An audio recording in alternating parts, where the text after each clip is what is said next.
بسم اللہ الرحمن الرحیم۔ شروع کرتا ہوں اللہ کے پاک نام سے جو بہت بڑا مہربان نہایت رحم والا ہے۔ دوستو، بہنوں، بھائیوں، بزرگوں، ہماری سیریل حیرت انگیز واقعات کی قسط نمبر 61 میں ہم آپ کو خوش آمدید کہتے ہیں، اور اس میں سلطان نور الدین زنگی کا تاریخی مشن نبی کریم صلی اللہ علیہ وسلم کی قبر مبارک کو بچانے کے لیے مشن، اس کو ہم ذکر کر رہے ہیں۔ تو ہم بات کر رہے تھے پچھلی قسط میں کہ دمشق سے طویل اور دشوار گزار سفر مکمل کرنے کے بعد سلطان نور الدین زنگی بالآخر مدینہ منورہ پہنچے۔ اگرچہ مبارک شہر پرامن اور پرسکون دکھائی دے رہا تھا، لیکن سلطان نور الدین زنگی کا دل بے چین تھا۔ وہ پرسرار خواب جو اس نے 3 بار دیکھا تھا مسلسل اس کی سوچوں پر قابض تھا۔ وہ جانتا تھا کہ رسول پاک صلی اللہ علیہ وسلم اسے بلا وجہ ظاہر نہیں ہوئے تھے۔ اس مقدس شہر کے اندر کہیں وہ 2 آدمی تھے جن کے چہرے اسے خواب میں دکھائے گئے تھے، اور جب تک وہ ان کو نہ پالے وہ آرام نہ کر سکیں گے۔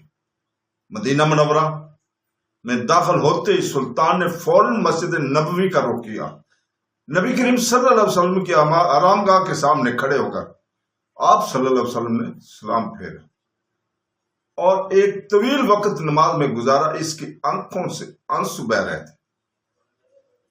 جب انہوں نے اللہ تعالیٰ سے اس کی سچائی کی طرف رہنمائی کرنے اور اس مقدس مقام کی حرمت کو جو بھی خطرہ لاحق تھا اس سے پردہ اٹھانے میں مدد کی، سلطان نور الدین زنگی سمجھ گئے کہ اس کی آمد کی وجہ کا کھلے عام اعلان کرنا خوف اور ہراس پیدا کر سکتا ہے اور ان افراد کو بھی خبردار کر سکتا ہے جن کی وہ تلاش کر رہا تھا۔ اس لیے اس نے حکمت اور احتیاط کے ساتھ آگے بڑھنے کا فیصلہ کیا۔ مدینہ کے چند معتبر اہلکاروں سے مشورہ کرنے کے بعد انہوں نے اعلان کیا کہ وہ شہر کے تمام مکینوں میں خرائط اور طوائف تقسیم کرنا چاہتے ہیں۔ اہل مدینہ کے نزدیک یہ 1 سالہ حکمران کی طرف سے ایک سخاوت مندانہ عمل تھا، تاہم اس خیراتی کوشش کے پیچھے ایک احتیاط سے منصوبہ بند تحقیقات تھی۔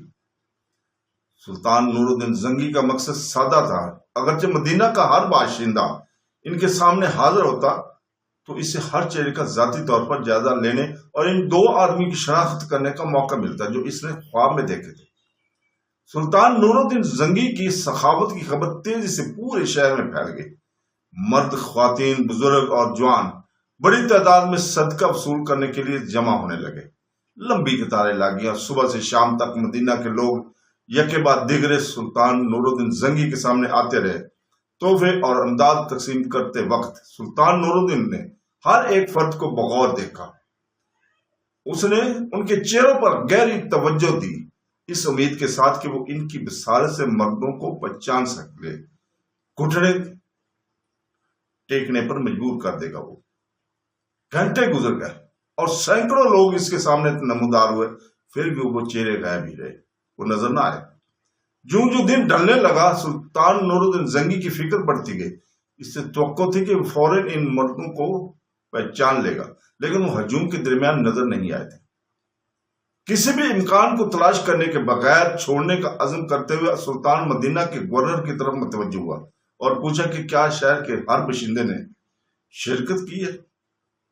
ایک لمحہ سوچنے کے بعد گورنر نے جواب دیا کہ مسجد نبوی کے قریب رہنے والے 2 غیر ملکیوں کے علاوہ تقریباً سب لوگ آ چکے ہیں۔ اہل مدینہ کے مطابق یہ لوگ اپنی تقوی اور پرہیزگاری کی وجہ سے مشہور تھے۔ ان کے بارے میں کہا جاتا ہے کہ وہ اپنا زیادہ تر وقت عبادت میں گزار دیتے اور دوسروں کے ساتھ شاذ و نادر ہی بات چیت کرتے تھے۔ انہوں نے کوئی تحفہ یا خیرات قبول نہیں کی، اور بہت سے لوگوں کی طرف سے نیک لوگوں کے طور پر ان کا احترام کیا گیا اور کرتے تھے۔ سلطان نے جو ہی یہ تفصیل سنی تو اسے شدت اجلت کا احساس ہوا۔ مسجد نبوی کے قریب رہنے والے 2 غیر ملکی جنہوں نے اجتماع میں شرکت نہیں کی تھی فوری طور پر اس کی توجہ متبادل کرائی۔ انہوں نے حکم دیا کہ بلا تاخیر ان کی رہائش گاہ اسے دکھائی جائے۔ قابل اعتماد ساتھیوں کے ساتھ ایک چھوٹے سے گروپ کے ساتھ سلطان نور الدین زنگی اس گھر کا راستہ بنایا جہاں یہ دونوں لوگ رہتے تھے۔ رہائش سادہ اور معمولی تھی، جسے غیر کسی غیر معمولی چیز کا کوئی اشارہ نہیں ملتا تھا۔ جب دروازہ کھلا اور سلطان نور الدین زنگی اندر داخل ہوئے تو اس کے دل نے فوراً تصدیق کر دی کہ اس کی آنکھوں نے کیا دیکھا تھا۔ آپ صلی اللہ علیہ وسلم کے سامنے وہی دو آدمی کھڑے تھے جو خواب میں حضور پاک صلی اللہ علیہ وسلم نے دکھائے تھے۔